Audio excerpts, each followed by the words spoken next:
भारतीय वायुसेना को 120 किलो का सुपर बम मिलने वाला है। ये 100 किलोमीटर तक मार करने में सक्षम है। ये जहां गिरेगा वो जगह खंडहर बन जाएगी। इसकी रिपोर्ट ने पड़ोसी देश चीन और दुश्मन देश पाकिस्तान की नींद उड़ा दी है। वहीं QRAM मिसाइल सिस्टम की भी भारत खरीद करेगा। भारतीय वायुसेना को जल्द ही स्वदेशी स्मार्ट एंटी एयरफील्ड हथियार का एक उन्नत संस्करण मिलने वाला है। यह हथियार वायुसेना के Su-30 MKI समेत लगभग सभी लड़ाकू जेट के बेड़े पर लगाया जा सकेगा। इस हथियार के चलते वायुसेना की ताकत और बढ़ जाएगी। DRDO के हैदराबाद रिसर्च सेंटर ने भारतीय वायुसेना के लिए एक नया हथियार बनाया है। ये अपने नाम के अनुसार ही स्मार्ट वेपन है। इसका वजन 120 किलोग्राम है। यह एक उच्च सटीक गाइडेड बम है जो पूरी तरह स्वदेशी है। इस हथियार की रेंज 100 किलोमीटर है। ये टारगेट के पिन पॉइंट को सटीक निशाना लगाते हुए पल भर में खाक कर सकता है। स्मार्ट एंटी एयरफील्ड हथियार एक तरह का बम है। ये हवा से छोड़ा जाता है। ये बम उपग्रह से निर्देशित होता है। इस बम को स्वदेशी रूप से विकसित और डिजाइन किया गया है। ये हल्का होने के साथ उच्च परिशुद्धता वाला निर्देशित बम विश्व स्तरीय हथियार प्रणालियों में से एक है। इसका मकसद दुश्मन के एयरबेस में मौजूद radar, bunker, runway, taxi, track आदि को पलक झपकते ही नष्ट करना है।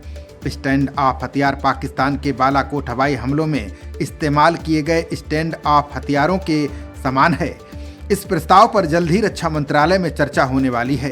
ये कदम ऐसे समय पर उठाया जा रहा है जब भारतीय सेना भविष्य की लड़ाइयों को देखते हुए लंबी दूरी की स्टैंड ऑफ हथियार प्रणालियों की तलाश कर रही है। ये बम DRDO द्वारा की गई सफल परियोजनाओं में से एक है।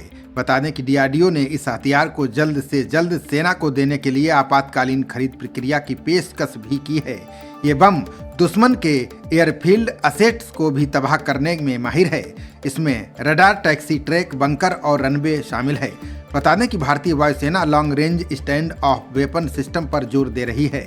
इसमें खास तरह की मिसाइलें और बम शामिल हैं।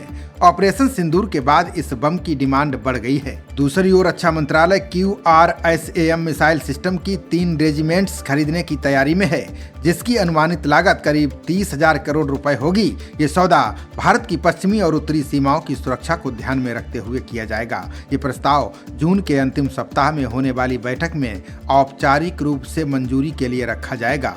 बता दें कि QRSAM मिसाइल यानी quick reaction surface to air missile एक स्वदेशी और उन्नत रक्षा प्रणाली है। इसे DRDO ने भारत इलेक्ट्रॉनिक्स लिमिटेड और भारत डायनेमिक्स लिमिटेड के सहयोग से विकसित किया है।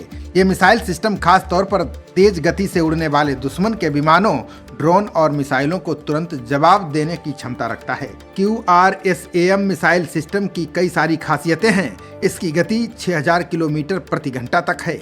इसके अलावा इसकी रेंज 3 से 30 किलोमीटर तक है।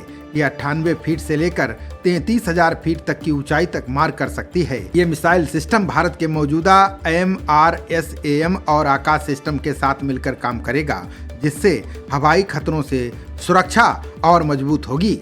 इस तरह QRSAM मिसाइल सिस्टम की तैनाती से भारत का एयर डिफेंस सिस्टम पहले से कहीं अधिक सतर्क, सटीक और सक्षम बन जाएगा। ये मिसाइल प्रणाली भविष्य में संभावित हवाई हमलों और घुसपैठ को रोकने में अहम भूमिका निभाएगी। खबरों का सिलसिला जारी रहेगा। देखते रहिए जनप्रवाद। नमस्कार।